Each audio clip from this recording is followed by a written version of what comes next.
with a big thank you confirming that tariffs on India were indeed reduced to 18%. However, Prime Minister Modi did not address any other claims by Trump. Commerce Minister Piyush Goyal went on to clear some more air by adding that India's position on protecting the agriculture and dairy sector remains uncompromised. The clarification followed after the leader of opposition Rahul Gandhi today cornered the government over the deal, saying that it was signed under pressure. इस trade deal में आपकी मेहनत को, आपके खून पसीने को नरेंद्र मोदी जी ने बेच दिया है, और वो इसलिए बेचा है क्योंकि ये कॉम्प्रोमाइज्ड है। सिर्फ आपको नहीं बेचा है, देश को बेचा है। I can assure 140 crore brothers and sisters that this is a deal that will protect the sensitive sectors, the interests of our agriculture and our dairy sectors in full respect. Goyal has said that the details of the trade deal will be announced by India and US in a joint statement. Additionally, this is very crucial as well. Kremlin has said that it has not received any communication from New Delhi on completely cutting off oil purchases. Given the factors above, Trump's claim cannot be entirely taken at face value until the joint statement on the deal is issued. Now, if you look at where do we stand, China has a 34% tariff, Vietnam has 20% tariff, Bangladesh has 20% tariff, Thailand has 19% tariff, Indonesia has 19% tariff, Pakistan has 90% tariff, India has 18% tariff. This is why India is being projected as a major winner in the Trump's tariff move. Under the new rates announced by the US, China faces tariffs of 34%, Vietnam and Bangladesh are both at 20%, Thailand, Indonesia and Pakistan face tariffs of 19% each. India, meanwhile, has been placed at 18%, as I mentioned. That given India's exporters a clear pricing advantage in the American market, at least one paper compared to regional rival. This is the tariff gap that Washington is using to signal what it calls a strategic shift and what India is now pitching as a trade edge. On this issue, I am joined by Ujjwal Singh Bhatia, former ambassador to WTO, and Ambassador Veena Sikri, former High Commissioner to Bangladesh. Let me straight away go to Mr. Bhatia. Ambassador Bhatia, your opening comments. Sorry, I was a little late. Big breaking news had taken place and it had to be accommodated. Manipur is finally going to have a chief minister after so much of violence, sir. No problem. There are various important things to be discussed. But as far as the US-India deal is concerned, of course, we still await more details. And I think matters will be much clearer once the joint statement is issued and once the government makes a statement in Parliament. But as things stand, I think a couple of things are clear. One is that duties on Indian export to the United States have been reduced from 50% to 18%, except for some sectors like steel, aluminium, and automobiles, on which Section 232 tariffs will still apply. Now, this is going to benefit a large number of labor-intensive sectors and a number of MSMEs in various sectors like marine products, textiles and apparel, engineering products, and so on. Now, this is obviously a big gain for India because it had been priced out of the United States market. But even a bigger gain than this is the return of predictability and stability. For a long time, we have been speculating about how things are going to pan out between India and the United States, and a number of exports have been held up. A number of investment decisions have been held up. So I think by imparting stability and predictability to the relationship, this deal does a lot in terms, for instance, of foreign direct investment, portfolio investment, in terms of joint ventures, and so on. The other gain I see is in terms of value chains for critical sectors like semiconductors, critical raw minerals, and so on. And I think to the extent that Indian companies are enabled to join these value chains, this will be a huge value added for us. So overall, I would say that from whatever is available to us in the public domain, this is a major gain for us. And I think the budget also foreshadowed some of these developments. For instance, the tax break given for foreign cloud companies who are putting up data centers in India, and as well as foreign companies, tax break for foreign companies who are supplying capital equipment to Indian contract manufacturers. So all this adds up to a larger picture of greater integration of Indian companies with their American counterparts, and therefore being able to participate in a more meaningful way. Ambassador Sikri, your opening comments before I get into some details, ma'am. No, I do think that this has indeed been a major development, and I think the very important way is the way in which the Indian government faced all these difficulties over the past few months with strategic restraint. You know, there was a great deal of calmness and a collected approach, a restrained approach. There was no amount, of any kind of unpredictability on the Indian side, except that there was going to be strategic restraint and great balance. But behind the scenes, a great deal of discussions and a great deal of detailed aspects of every sector have gone on. I think that the fact that India was able to be so resilient in increasing its overall export, even though its exports to USA had gone down, was one big factor that everybody in America started advising President Trump that, look, please do something and, agree to the Indian trade deal. We do know that at least on 2 or 3 occasions in the past, this deal had gone right up to President Trump for approval, but it was not approved at that time. That was one thing, that India was able to conclude all these deals with other countries. The India-EU deal, described as the mother of all deals, was perhaps the immediate factor for people telling President Trump and advising him. And, President Trump's feeling that, look, India is going ahead. FOMO, fear of missing out, became a big factor for President Trump and his administration. In the beginning, people like Peter Navarro and looked like made all kinds of difficult and unwarranted comments about India and about the negotiations on the deal. But now it shows very clearly that India's strategic restraint has paid off. I fully support that this is a great boost to Indian exports in these labor-intensive sectors like ready-made garments, like leather goods, like gems and jewelry, even seafood exports. It would be a great boost. Our steel exports to USA had fallen by 40%.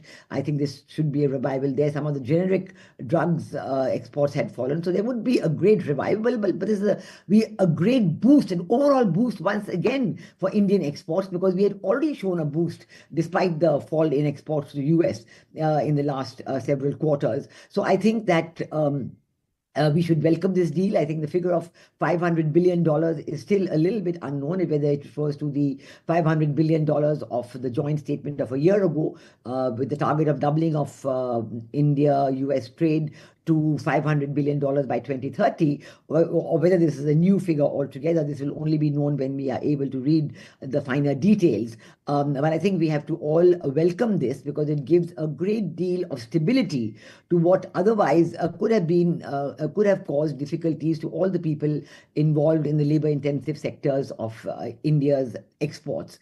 And we have to really, I think, congratulate the government for having brought this about. This is a very, very big thing indeed. And combined with the India-EU FTA, this really is a signal of India's a big boost to India's exports and overall India's continued strong economic growth in the coming quarters. Let me take quick comment from Deputy Editor Business, Shweta Kothari, who joins me from the studio. Were you surprised by the press conference? It was very much on the political side, Shweta, and the minister said the details will come shortly, the joint statement. That's right. So Tell me, do announcements of such business deals take place like this? You know, not to my understanding, but I think it's not India that jumped the gun, Karthikeya. It was the US president. And it does appear to me right now, with all the details that have emerged, is that Donald Trump was ecstatic about, you know, arriving at a deal. He posted on social media as soon as he could before both the sides, the negotiators, the people who were actually working on the contours of the deal, had time to finalize the deal. So, you know, what has come out of that press conference by commerce ministers, that both sides are still working through the fine prints of the deal, and we only know preliminary details. So here's what we know so far on the basis of what Piyush Goyal has shared with us. He shared that it is a win-win deal. So speculations and conversations that India has given up and opened its agriculture sector, I think those can be put to rest,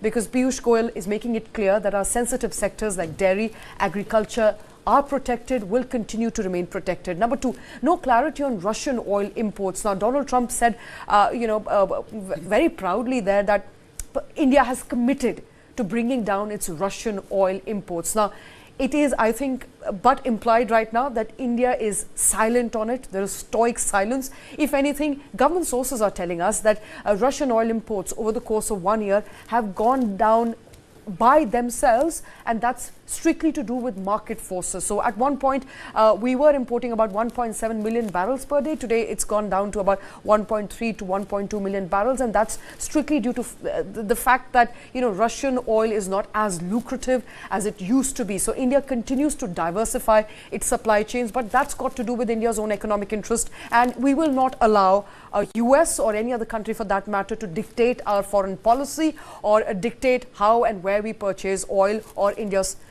energy needs from. That's number two. Number three is about that $500 billion worth of trade deal. Now, we tried working on all the computations and permutations on how that trade deal would be about $5 billion worth. So saying that perhaps that's a longer timeline, that in the course of next 10 to 12 years, we are looking at India-US trade amplifying, doubling, tripling. Currently, it's about 130 to 140 billion dollars, and even if it grows at 7.5% with that CAGR, it's only likely to be about $500 billion in about 10 to 12 years from now. So a lot came by the way of that press conference as far as political messaging is concerned, as you rightly pointed out, but little clarity on what the fine prints or the contours of the deal is. Now, that is only going to come out by the way of a joint statement, if and when it comes. You stay with me. Ambassador Bhatia, do you think that this time, do you feel that the Americans jumped the gun? It happened yesterday at 10:28, I was about to retire, if I may say so.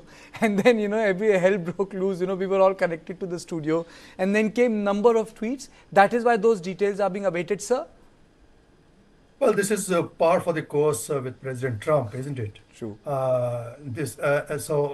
But I think the fact that he has announced the deal, and that has been corroborated by the Indian side, these are welcome developments. Of course, only when we read the fine print, we will know where the balance in the deal lies. But overall, from whatever is available to us now, I think the relationship, even more than the trade, I think this strategic relationship with the United States is back in operation. And I think the greater integration of American technologies with Indian skills is something we can look forward to.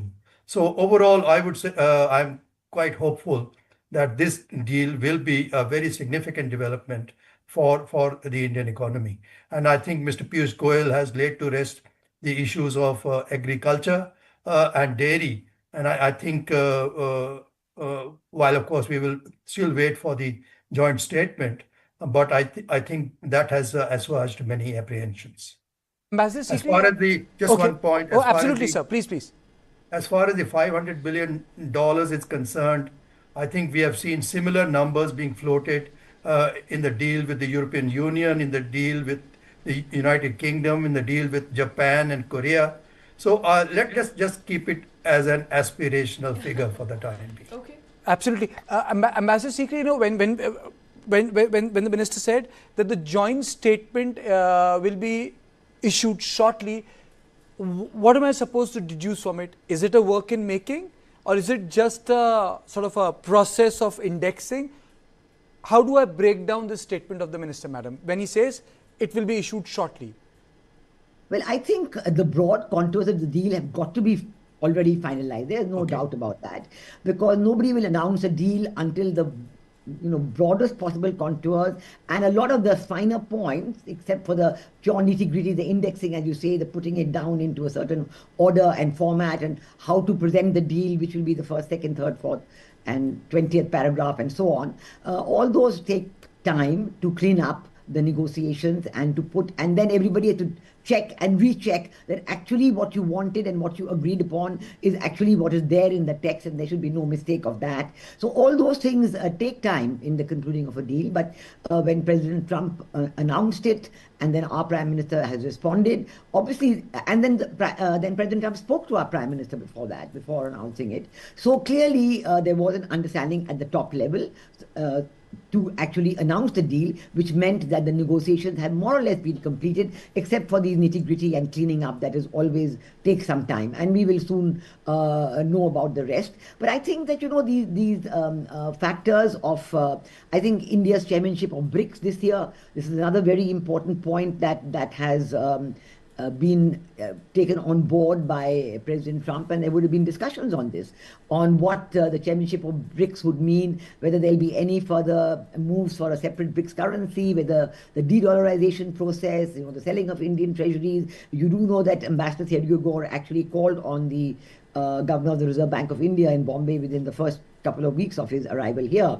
So these are important things. But I think another important thing is that, when President Trump wanted all these big IT companies, whether it's Google, Microsoft, Amazon, to invest big in America, but then he announces H-1B visa problems, and now in 2026 there's not going to be a single H-1B visa issued. The next interview is only in 2027. So the big companies immediately decided to move their investments to India, and they've announced big investments in India. So I think this was also a very big factor, showing that despite their promises to President Trump about investing in the US, they knew that they can only carry on in these sectors if they have their, and that links in with what Ambassador Bhatia said about the budget stops for the data centers and these new items that are there. But Ambassador, I know it's slightly speculative. I never expected it that it will happen like that. I don't want to put two and two together. What's happening in the past? Can I just quickly add? I think what's really happened here is that Donald Trump is also buckled under pressure with India-EU deal, with India's chairmanship of BRICS. I think what Ambassador Sikri was pointing out, it feels like there was some sort of pressure tactic playing out there, with India making it clear that we are not going to agree on non-negotiable items in front of us. So you want to deal, you make the first move, and it does look like Trump made the first move, Kartikeya. It wasn't Indian side. We were not prepared to make an announcement. Is that the point, ma'am, you were trying to make, that Trump buckled under pressure? No, I think I mentioned FOMO, fear of missing out. Yeah. I think that was a big factor, not for Trump, but I think the people all around him, That's right. Saying again and again and again, you can't do this, you can't leave India out of it. There has to be, this agreement. And we all know that the deal had gone up to President Trump at least 2 or 3 times in recent months, but it was not cleared at his level, and it went back to the negotiating table. Commerce Minister Goyal had always been saying, no, it's very close, very close. So obviously there were these 1 or 2 aspects, but I think these 2 or 3 big factors that I have mentioned, and that have really pushed this deal through, and India's resilience in the face of all the difficulties that we faced, and our strategic restraint certainly had a big deal to do with it, because India is not going to be pushed around in these matters. That became very clear. Right. And as a result, now we have the pax silica coming on, the critical minerals coming on, and the promise of President Trump coming here in 2 months. 2 weeks ago, when Sergio Gore arrived, or 3 weeks ago, he said, maybe President Trump will come in a year or 2, and now it's down to 2 months. Maybe there'll be a Quad summit in 2 months' time. We don't know, but we are hoping so. Clearly, there is FOMO playing out here in full scale, especially, these deals, when they're so big, they're also a lot about optics, especially coming a week after the mother of all deals was signed between Today India. Someone was saying this is father of all deals. They're calling it the father of all deals. But I have to ask a question to Ambassador Bhatia, if you may allow, Kartikeya. Absolutely. Ambassador Bhatia, a lot has also been left to imagination here. And I want to, pick your brains on 2 important aspects. When Donald Trump goes out there and writes that India has committed to not purchasing Russian oil. I think that leaves India in a spot to clarify whether that sort of commitment was made or not. That's number one. Number two, agriculture. I mean, everybody would be talking about agriculture today because that remains a major bone of contention for India. It's a sensitive sector, although, Commerce Minister saying we haven't really opened up. So either of them is not being true. And I'm not sure which side is not being true right now. Or is there more to it than meet the eyes? Perhaps some part of agriculture sector has been opened, other remains closed. What are you making of it, sir? Well, as far as the Russian oil is concerned, I think there is more to diplomatic negotiation than is put down in print. And I think India is reducing purchase of Russian oil. It is diversifying its energy requirements. But to expect India to slam it down cold turkey, I would be very surprised. I think India will gradually reduce Russian oil purchases and diversify, including perhaps in Venezuela, from whom it used to buy earlier. So I don't think this is going to be a binary issue of yes to Russian oil and no to Russian oil. It's going to be somewhere in the middle. But is it going to sour our relationship with Russia? Because trade deal is one aspect, but we are talking about a very complex interplay of countries with whom we deal. I think in that kind of diplomatic chessboard, there are many more pawns to move. So I don't think Mr. Putin can take umbrage at just one factor, which is the volume of oil imported by India. There are so many factors to this relationship, which has gone on for more than 70 years. So I don't think there is any issue of a breaking point as far as India-Russia are concerned. I think Ambassador Sikri wanted to come on that. Yeah, I agree. I think that, the President Putin's visit to India very recently was quite successful. And I'm sure this issue would have been discussed. But that time we were in the middle of all this pressure from America about, stopping Russian purchases of oil. And also, people were saying, some of President Trump's advisors, that India is contributing to the Ukraine war, and so it was really a moment of high pressure. I'm sure this would have been sorted out with President Putin. And indeed, there are so many other very detailed defense deals and security deals under negotiation with Russia, which will surely be announced in the near future, that this particular aspect of oil and the amount of oil and when to cut down is not going to be a breaking point in any manner at all with Russia, not at all. No, not a breaking point. But Ambassador Sikri, apart from the apprehensions which the country had on the issue of agriculture and poultry, Trump mentioned one thing, 0% tariff, a lot of people are talking about it. But I mean, it's just a rhetoric, or does he really mean 0%? If I come in there, I think that's also raising a lot of questions on whether this is a fair deal. Remember, an 18% tariff looks very little when you compare it to a 50% tariff, but it looks a lot when you compare it to a 0% tariff, which is what Indian goods were taxed at, right? So from a 0 to an 18% reciprocal tariff with 25% penalty now out of the way is still a lot. That's number one. Number two, 0% tariff for US goods.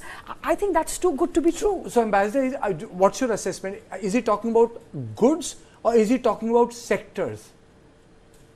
No, I think that this whole question of 0% tariff will be clarified when the details come out. But if you look at the pattern of America's FTA that it's already concluded with other countries and how he's imposed this extra tariff. Let's take Canada, for example. Okay. They've had a long-term, very close relationship and an FTA to boot and everything, and the multilateral FTA, everything. But still, the tariffs were imposed by America on Canadian imports. And even though the Canadians wanted to impose counter tariffs, that too fell through because of the pressure. So it's a very complex situation whether we will have 100% zero tariff on all American imports. I think we have to wait for the fine print. But it looks very, very doubtful indeed. I think the percentage of average tariffs on American goods will certainly go down substantially. But whether it will go down to zero, I'm not so sure. Ambassador Bhatia, do you think that we have been able to shield, safe our MSMEs, apparel, textile sectors, which has been the real main concerns apart from fisheries? That was really, I would say, badly affected in a couple of months? Well, many of these labor-intensive sectors are very cost sensitive, and the punitive tariff that were imposed on India, 50% against, let us say, 19 or 20% enjoyed by our Asian competitors, effectively ruled out Indian exporters from the US market. So to the extent that we have now got parity and more in terms of tariffs, I think this is a major boon for our labor-intensive sectors. So, but let me just add one more point, which is that, like the European Union, the United States is not a competitor to Indian industry in most sectors. They are a technology power, and their products are technology plus products usually. So to the extent that we provide much more liberalized access to them, it does not really hurt Indian industry very much. On the other hand, to the extent that it helps in integration of value chains between India and the United States, okay, I think it is a plus for both sides. Okay, I really have to thank all of you. Thank you, Madam Sikri. Thank you, Ambassador Bhatia, and thank you, Shweta, for joining me in the studio on this story. Everyone is waiting for that short statement or a statement which will come shortly, but the entire thing is that the details need to be there. So this was on point 2, but don't go away. In the third on point, we'll discuss the Delhi declaration of the India-Arab League Summit.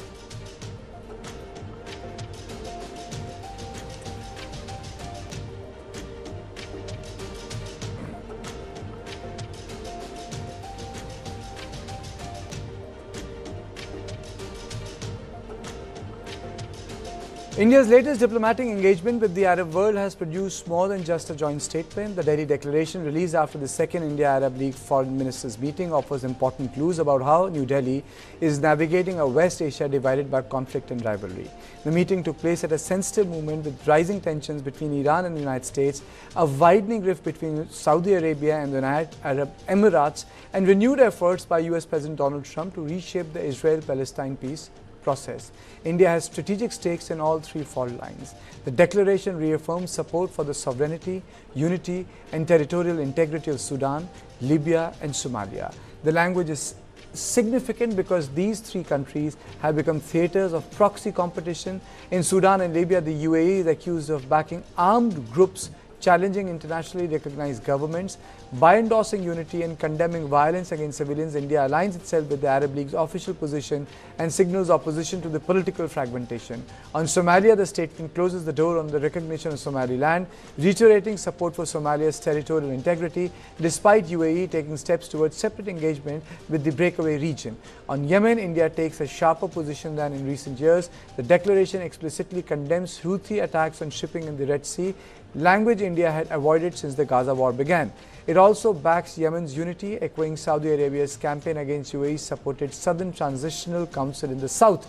Together, these positions place India closer to Riyadh's stabilization narrative than to the Abu Dhabi's secession-linked alliances, without directly criticizing either. On Syria, the declaration is noticeably restrained, limiting itself to the counter-terrorism language. India's engagement with the post-Assad Damascus remains cautious and bureaucratic, reflecting concerns about the new leadership's militant origin. On Israel and Palestine, what is missing is as telling as what is included. There is no reference to Trump's new Board of Peace initiative. Instead, the declaration endorses the Arab Peace Initiative of 2002, which calls for Israeli recognition of Palestinian state based on pre-1967 borders. This signals that India and Arab states support efforts to end the Gaza war, but reject any attempt to redesign the peace process outside the two-state framework. Perhaps the loudest silence concerns Iran. The declaration avoids any mention of the US military buildup around Iran, now the region's most dangerous flashpoint. Behind the scenes, Saudi Arabia is urging restraint, while India is quietly re-engaging Tehran, but also mindful of US reality that is reflected in the absence of budgetary support for the Chabahar port project. The India-Arab Summit has sent a strong message on terrorism. In the Delhi declaration, both sides condemned cross-border terror, flagged the growing use of drones and technology by terror groups, agreed to set up a joint counter-terror working group, and expressed solidarity with India after Pahalgam attack. Societies targeted by terrorism have the right to defend themselves and will understandably exercise it. It is essential that we strengthen international cooperation to combat what is a global scourge. Zero tolerance for terrorism must be an uncompromising universal norm. The India-Arab Cooperation Forum serves as a platform to give our positive sentiments a practical shape. We'll also be contemplating working together on counter-terrorism and parliamentary exchanges. First, let's look at what the Delhi Declaration stood for, the three pillars of the West Asia strategy: a commitment to the sovereignty and recognized governments, second, transactional partnership across rival camps, and third, an effort to avoid destabilizing alignments. In a region drifting towards sharper power blocks, India's message is conservative but calculated: stability over disruption, balance over bloc politics, and diplomacy over spectacle. I'm joined by Dr. Wael Awad, someone who understands West Asia like back of his hand. Dr. Awad, how do you look at India-Arab summit and the message that emanated from it, sir? Well, thank you very much. I think it comes after a gap of 10 years. It's a clear indication that the geopolitical changing in the regions have already brought these countries together, two nations, because, 22 Arab countries, 11 in the Northern African state and 11 in West Asia and Gulf state. It's a clear indication that if these two join together, there would be an access to the market in the three continents, is Asia, Africa, and Europe. That is one part. The second part is the political development in the region, as you said, because of the West Asia crisis and the question of Israel and the United States attack on Iran could also widen the war, and it could be a regional war, which will have a great impact on the future of a global oil and the global trade in the region if the Strait of Hormuz is being affected. Dr. Awad, India has been supporter of the Arab nations during Jawaharlal Nehru's time. India's position remained consistent in 1960s and 70s. Yes, there was de-hyphenation in last 10 years between Israel and Palestine, but certain commitments remains when it comes to India. But today the position is far more complicated. You have Americans sitting there to strike Iran. There is, I would say, lack of consensus on certain issues between MBZ and MBS, who are very powerful players. How would you describe this current situation in West Asia then? Well, let's put it very straight. I think there are two issues here. Yes, I agree with you. There's inter-Arab fighting there. It has also had shadow over the meeting, no doubt about it. There was differences of opinion. This was one of the issues. But the other issue, which most of the Arab countries till now agree, is the Palestinian issue, that there has to be a durable peace, two-state solution, coexisting side by side, ending of the war, ending of all these things. So these are the two issues remain in the Arab mind, that they should be unity in finding a solution and long-lasting peace in the region. I think India also have kept an equidistance among the differences among the Arab country, among the stakeholders in the region, and that's why the Arab looking at India, not only look India, it is acting India.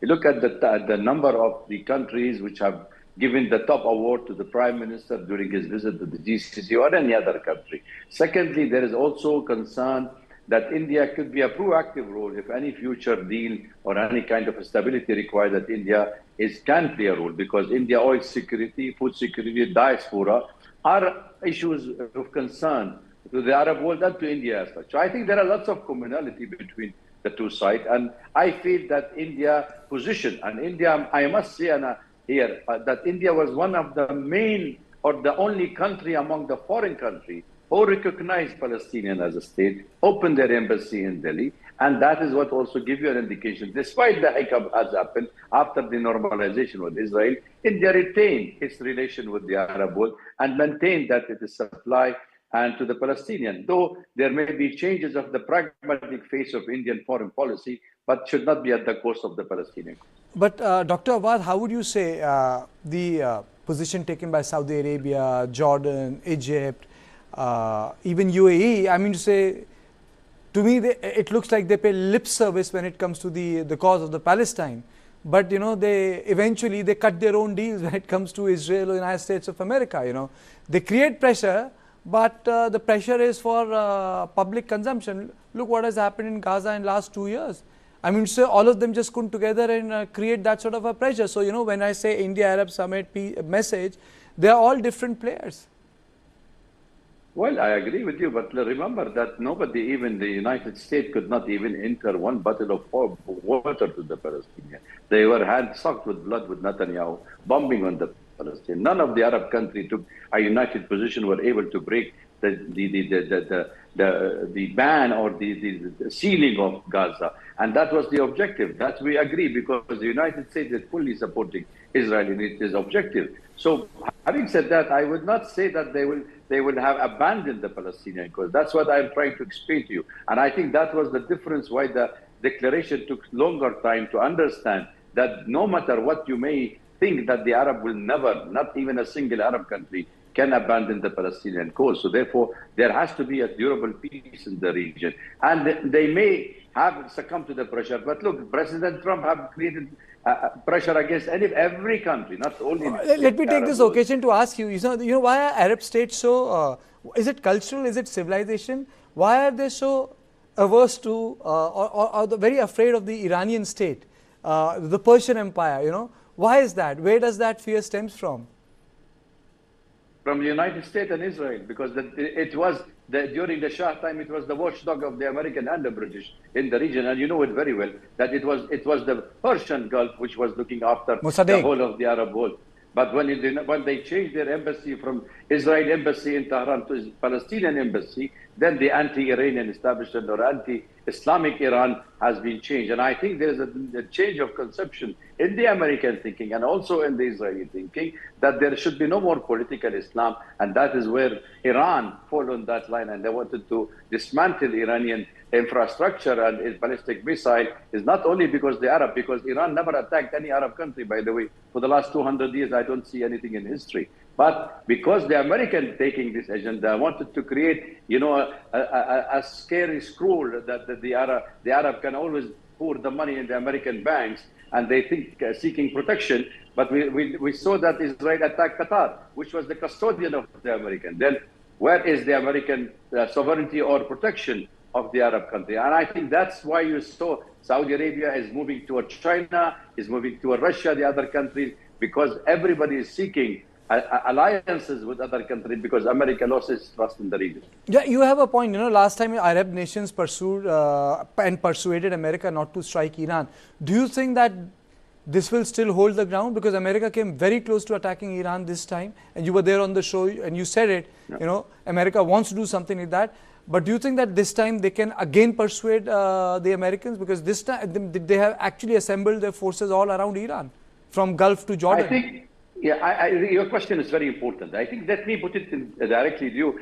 There is a worries in the Arab capital because America is not sharing with them what is their objective, by the way. I mean, America is saying that Wetkoff is meeting with the Iranian and they are discussing the matter with the supporting about diplomatic solution. But you never trust Trump and his administration. The Pentagon will definitely give a surprise war. But remember, it was the Israelis who asked the Americans not to attack Iran this time, despite the fact that the attack was imminent, everybody was talking. And I was telling it's never going to happen because American troops were not present in the region to that enough to support any kind of a damage or attack by Iran and retaliatory attack against Israel and the American troops. So now Americans have enough weapons in the region. Strait of Hormuz is in danger. Imagine if the United States tomorrow close the Strait of Hormuz. It will take minimum of 2 years to remove the mining because Iran has mined the whole region, the whole strait. And if that takes 2 years, what will happen to the Indian economy or the Asian country, which rely mainly on the Gulf country? So the fight is not only because of Iran, it's the fight because the United States, also on a global perspective, wanted to attack, wanted to sabotage Russia and China in the future. It's a big power game. It's a greedy world, as you know. Absolutely. Dr. Awad, it's always a pleasure to have you on board, to have a one-to-one conversation with you on West Asia. That's all I had on point tonight. And a very strong message India sent. A lot of people were saying that India does not send a firm message when it comes to West Asia. I think the firm message was sent by our Foreign Minister Jaishankar, in which he very clearly illustrated where India stands when it comes to the issue of West Asia. This is all I had on point tonight. I'll see you tomorrow at the same time. Thank you and good night.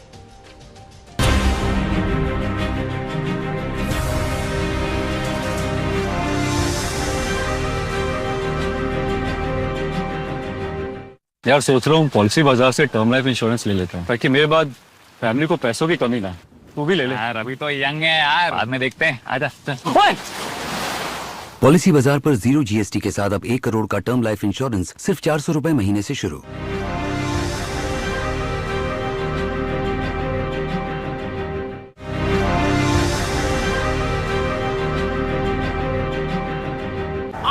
रश्मि, ये madam बड़े शहर से छोटे शहर बसने जा रही है, बताओ। छोटे छोटे शहरों में ही तो है बड़े बड़े अखाड़े, नए नए दावपेच सीखेगी और फ्यूचर में मेडल जीतेगी। और बेटा इनका फ्यूचर? बड़े पापा, SBI लाइफ से इनका फ्यूचर सिक्योर है। अभी तो इसकी जीत का इरादा पक्का है, करो पूरे अपने इरादे, अपनों से किए सभी वादे। SBI लाइफ अपने लिए, अपनों के लिए। Every champion's journey starts with second thoughts. क्या हुआ? Till they see it's possible and there is someone who